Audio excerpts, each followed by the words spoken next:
میری طرف سے شانی ٹی وی دیکھنے والے تمام دوستوں کو السلام علیکم۔ دوستو، آج کی اس ویڈیو میں ہم آپ کو سیر کروائیں گے دنیا پر جنت کی حامل ایک آزاد خود مختار ریاست کشمیر کی، جس کے آدھے سے زیادہ حصے پر بھارت کا قبضہ ہے، اور بھارت نے لوگوں پر ظلم و ستم کرتے ہوئے اس جنت کو دوزخ میں تبدیل کر دیا ہے، اور آرٹیکل 35A اور 370 کو ختم کرتے ہوئے مقبوضہ کشمیر میں کرفیو لاگو کرنے کے بعد کشمیریوں کا قتل عام شروع کر دیا۔ دوستو، آج کل آپ دیکھ رہے ہیں کہ مقبوضہ کشمیر میں کبھی کسی بھائی پر ظلم کیا جا رہا ہے اور کبھی کسی بہن کی عزت لوٹی جا رہی ہے۔ دوستو، آج کی اس ویڈیو میں ہم آپ کو واضح کریں گے کہ کس طرح کشمیر بنے گا پاکستان اور بھارت کا دنیا سے خاتمہ ہوگا، اور بہت جلد بھارت کے لال قلعے پر پاکستان کا جھنڈا لہرائے گا اور اسلام کا بول بالا ہوگا۔ دوستو، آج سے پہلے آپ کو کشمیر کے بارے میں اردو میں تفصیلی ویڈیو دیکھنے کو ہرگز نہ ملی ہوگی قبل اس سے کہ ہم اپنی ویڈیو کا آغاز کریں، لیکن اس سے پہلے اگر آپ نے ہمارا یوٹیوب پر موجودہ چینل شانی ٹی وی کو سبسکرائب نہیں کیا تو اس کو جلدی سے سبسکرائب کر لیں اور ساتھ بیل آئیکن کے بٹن کو دبا دیں تاکہ سیر و سیاحت اور معلومات پر مبنی تمام ویڈیوز آپ کو بر وقت ملتی رہے۔ کشمیر برصغیر پاک و ہند کا شمالی مغربی علاقہ تھا۔ تاریخی طور پر کشمیر وہ وادی ہے جو ہمالیہ اور پیر پنجال کے پہاڑی سلسلوں کے درمیان واقع ہے۔ آج کل کشمیر کافی بڑا علاقہ سمجھا جاتا ہے، جس میں وادی کشمیر، جموں اور لداخ شامل ہیں۔ پاکستان کشمیر کے علاقے مظفر آباد، پونچھ، جموں اور ان کے علاوہ گلگت بلتستان کے علاقے شامل ہیں۔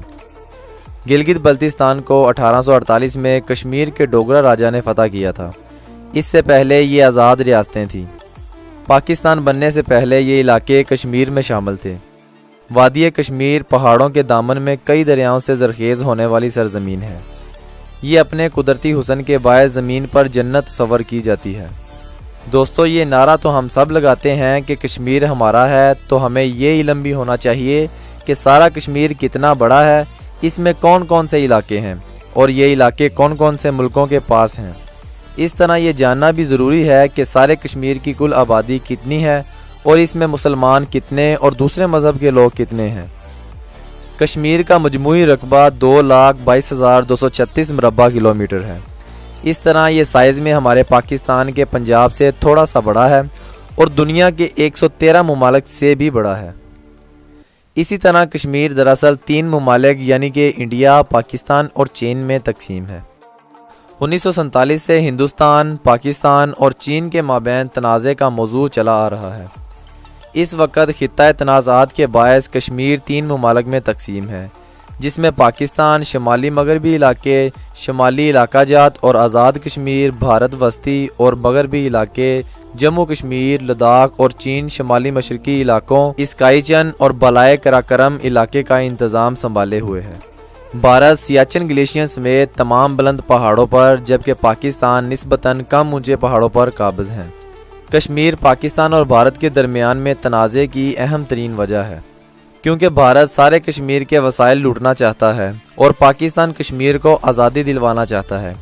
پاکستان پورے خطہ کشمیر کو متنازع سمجھتا ہے اور مذہبی رنگ دیتا ہے، جبکہ برصغیر کی تقسیم سے پہلے کشمیر ایک الگ آزاد خود مختار ریاست تھی، جس پر مہاراجہ کی شخصی حکمرانی تھی، اور بھارت کا کہنا ہے کہ کشمیر اس کا اٹوٹ انگ ہے اور یہ متنازع علاقہ نہیں، کیونکہ مہاراجہ ہری سنگھ نے کشمیر بھارت سے الحاق کیا ہوا ہے، جبکہ الحاق مشروط طور پر کیا گیا تھا۔ اگر مہاراجہ ایسا نہ کرتا تو بھارت اپنے قبائلوں اور فوج کے ذریعے کشمیری ہندو مذہب اور محب وطن کشمیریوں کے قتل اور عورتوں کی عزتیں لٹوا رہا تھا۔ پاکستان اور بھارت دونوں جوہری طاقتیں ہیں جو کشمیر کی آزادی اور خود مختاری کو بمسئلہ کشمیر دنیا کے خطرناک ترین علاقائی تنازعات میں سے ایک شمار کرتے ہیں۔ دونوں ممالک کشمیر پر 3 جنگیں لڑ چکے ہیں، جن میں 1947 کی جنگ، 1965 کی جنگ اور 1999 میں کارگل کی جنگ شامل ہیں۔ 1971 کی جنگ بنگال کی وجہ سے ہوئی تھی۔ بھارت اس وقت خطہ کشمیر کے سب سے زیادہ حصے یعنی 1,71,384 مربع کلومیٹر جبکہ پاکستان 13,297 اور چین 37,555 مربع کلومیٹر پر قابض ہیں۔ تقسیم ہند سے قبل بلتستان صوبہ لداخ کا حصہ تھا اور اس کا دارالحکومت اسکردو لداخ تھا۔ کشمیر میں اسلام 14ویں صدی کے شروع میں ترکستان سے صوفی بلبل شاہ قلندر اور ان کے 1000 مریدوں کے ساتھ پہنچا۔ بودھ راجہ رنچن نے دینی افکار سے متاثر ہو کر بلبل شاہ کے ہاتھ پر بیعت کی۔ یوں راجہ رنچن سلطان صدر الدین کے نام سے کشمیر کا پہلا مسلمان حکمران بنا۔ بعد ازاں ایک ایرانی صوفی میر سید علی ہمدانی 700 مبلغوں، ہنرمندوں اور فنکاروں کی جماعت لے کر کشمیر پہنچے اور اس ثقافت کا جنم ہوا جس نے جدید کشمیر کو شناخت مہیا کی۔ انہوں نے ہزاروں ہندوؤں کو اسلام میں داخل کیا۔ بلتستان میں 80% شیعہ مسلمان جبکہ گلگت میں 10% اسماعیلی شیعہ بھی آباد ہیں۔ آزاد کشمیر میں مسلم اکثریت 98% ہے اور کل مسلم آبادی میں 85% سنی ہے۔ آزاد کشمیر ایک وسیع تر کشمیری خطے کا حصہ ہے جو پاکستان اور بھارت کے مابین ایک طویل عرصے سے جاری تنازع کا موضوع ہے۔ یہ علاقہ گلگت بلتستان کے ساتھ ملحق ہے۔ اس کے ساتھ ہی اسی اقوام متحدہ اور دیگر بین الاقوامی تنظیموں نے پاکستان کے زیر انتظام کشمیر کے نام سے جان رکھا ہے۔ آزاد کشمیر گلگت بلتستان کے سائز کا ایک چھٹا حصہ ہے۔ یہ خطہ جنوبی پنجاب میں پاکستان کے صوبہ پنجاب اور مغرب میں صوبہ خیبر پختونخوا سے بھی ملتا ہے۔ مشرق میں آزاد کشمیر کو لائن آف کنٹرول کے ذریعے ریاست جموں کشمیر سے علیحدہ کیا گیا ہے جو بھارت اور پاکستان کے مابین سرحد واقع ہے۔ آزاد کشمیر ریاست جموں کشمیر کا وہ حصہ ہے جو اس وقت پاکستان کے زیر انتظام ہے۔ اس کا باقاعدہ نام ریاست آزاد جموں کشمیر ہے جس پر پاکستان اور بھارت کے مابین تنازع ہے۔ 1947 میں مغربی پنجاب کے راولپنڈی ڈویژن سے متصل علاقہ پونچھ میں مہاراجہ کے خلاف بغاوت شروع ہوئی۔ کہا جاتا ہے کہ مہاراجہ کی انتظامیہ نے کسانوں پر تیزاتی ٹیکس لگانا شروع کر دیا تھا جس سے مقامی بغاوت بھڑک اٹھی اور انتظامیہ نے وحشیانہ جبر کا سہارا لیا۔ دوسری جنگ عظیم کے بعد حال ہی میں متحرک فوجیوں نے اس علاقے کی آبادی کو بڑھاوا دیا اور مہاراجہ کی افواج کے خلاف بغاوت کی اور تقریباً پورے ضلع کا کنٹرول حاصل کر لیا۔ اس فتح کے بعد مغربی اضلاع مظفر آباد، پونچھ اور میرپور کے نواز سرداروں نے 3 اکتوبر 1947 کو راولپنڈی میں آزاد جموں کشمیر حکومت کا اعلان کیا۔ غلام نبی گلکر نامزد نام کے تحت مسٹر انور نے مظفر آباد میں عارضی حکومت کے نام پر ایک اعلامیہ جاری کیا۔ تاہم اس حکومت نے سری نگر اور انور کی گرفتاری کے ساتھ تیزی سے دھوم مچا دی۔ 24 اکتوبر کو پلندری میں آزاد ابراہیم خان کی ایک دوسری عارضی حکومت سردار ابراہیم خان کی سربراہی میں قائم ہوئی۔ 26 اکتوبر 1947 کو مہاراجہ ہری سنگھ نے فوجی امداد کے بدلے پاک خارجہ امور اور مواصلات کا کنٹرول حکومت ہند کے حوالے کرتے ہوئے الحاق کے ایک آلے پر دستخط کیے۔ ہندوستانی فوجیوں کو فوری طور پر سری نگر لے جایا گیا۔ بعد ازاں پاکستان نے مداخلت کی۔ ہندوستان اور پاکستان کی فوجوں کے مابین لڑائی شروع ہو گئی۔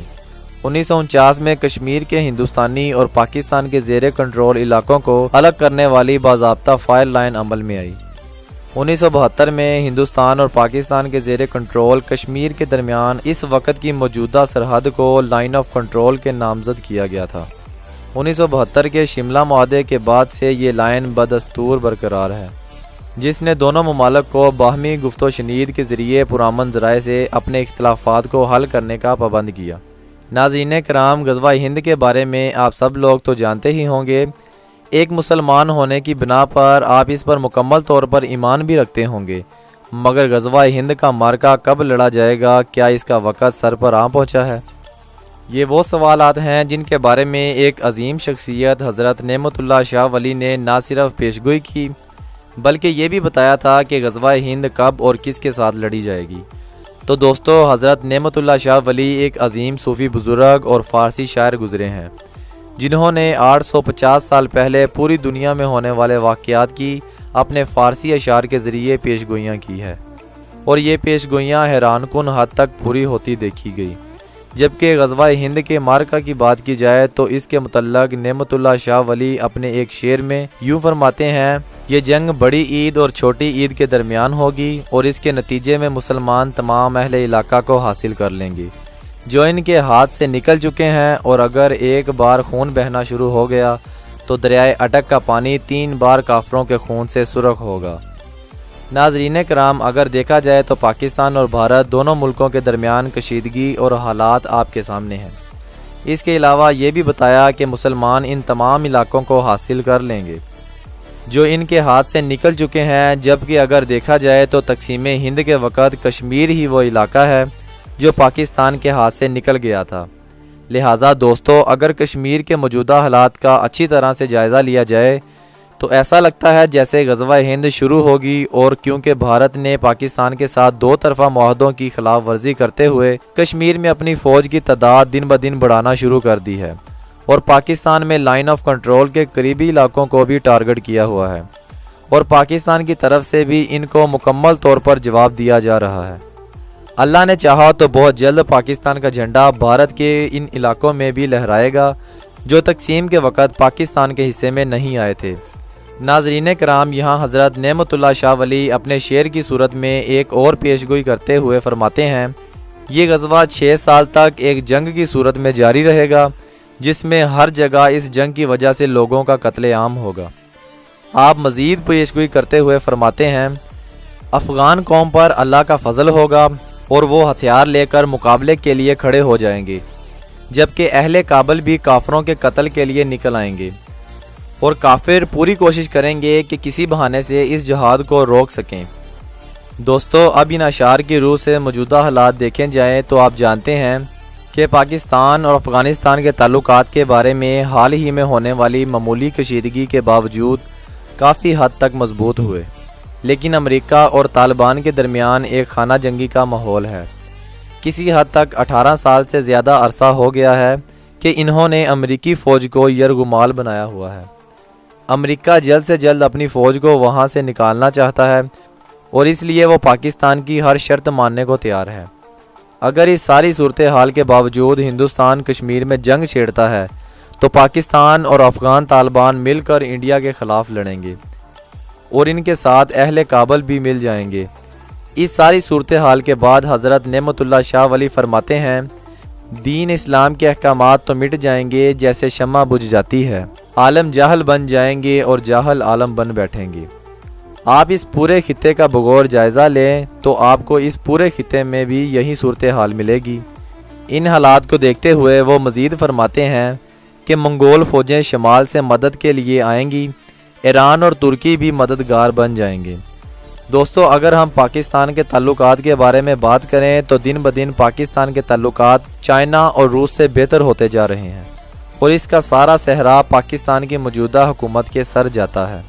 اب بات آتی ہے ایران کی، تو دوستو ہو سکتا ہے ایران پاکستان کی مدد کرنے کے لیے جلد تیار نہ ہو۔ پاکستان اور ترکی کا رشتہ بہت ہی مضبوط ہے، کیونکہ وہ اسلامی ریاست اور پاکستان کی مدد کے لیے احسن طریقے سے سرشار ہیں۔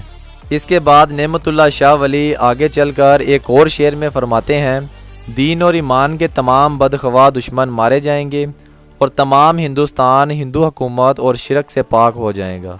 جبکہ حضرت نعمت اللہ شاہ ولی مزید فرماتے ہیں کہ عثمانی، ترک، چینی اور ایرانی ایک ہو جائیں گے اور پاک فوج کے ساتھ مل کر ہندوستان کے غازیانہ فتح کریں گے۔ یہاں موجودہ حالات میں ہونے والے واقعات کو دیکھا جائے تو وہ وقت دور نہیں، کیونکہ آپ اکثر خبروں میں سنتے ہوں گے کہ آئے دن کبھی چائنا کی فوج پاکستان فوج کے ساتھ مل کر مشقیں کر رہی ہوتی ہے تو کبھی ترکی کی۔ حضرت نعمت اللہ شاہ ولی کی یہ پیشگوئی بھی سچ پر مبنی ہے۔ میرے مظلوم کشمیری بہنوں اور بھائیوں کو پریشان ہونے کی کوئی ضرورت نہیں، انہیں پہلے سے زیادہ اپنے کام میں جوش و جذبہ اور نئے جنون کے ساتھ لگ جانا چاہیے۔ یہود و ہنود کے سیاسی پنڈت جو چاہے چال بازوں اور امن مذاکرات کی چالیں چلتے رہیں، لیکن محمد عربی قرب آسمانوں پر اپنی تقدیریں بنا رہا ہے، اور یہود و ہنود کی یہی چالیں ان پر الٹی پڑنے والی ہیں۔ یہ کوئی خواب نہیں بلکہ ایک اٹل حقیقت ہے، جس کا ذکر کرتے ہوئے نبی آخر الزمان صلی اللہ علیہ وآلہ وسلم نے مجاہدین سے وعدہ فرمایا، اور جو وعدہ ہمارے نبی صلی اللہ علیہ وآلہ وسلم نے فرمایا وہ کبھی غلط نہیں ہو سکتا۔ بھلے بھارت کتنا ہی طاقتور ہو جائے، وہ کتنی ہی عسکری تیاریاں کر لے، رحمت للعالمین رب وہ دن ضرور لائے گا جب لال قلعہ پر اسلام اور پاکستان کا پرچم لہرا رہا ہوگا۔ انشاءاللہ اللہ ہمیں دشمن کے مقابلے میں ثابت قدم رکھے اور ہمارے ملک کی حفاظت فرمائے اور ہمارا خاتمہ بالایمان فرمائے، آمین ثم آمین۔ اسی دعا کے ساتھ ہماری آج کی اس ویڈیو کا اختتام ہوتا ہے۔ ویڈیو دیکھنے کے بعد ویڈیو کو لائک اور شیئر ضرور کر دیں۔ آپ کے اس عمل سے میری حوصلہ افزائی ہو جائے گی اور ہمیں اپنی آراء سے ضرور نوازیے گا تاکہ ہمیں پتہ چلے کہ آپ کو ہماری ویڈیوز کیسی لگتی ہیں۔ انشاءاللہ زندگی رہی تو بہت جلد ملیں گے ایک نئی ویڈیو کے ساتھ، تب تک کے لیے اللہ نگہبان۔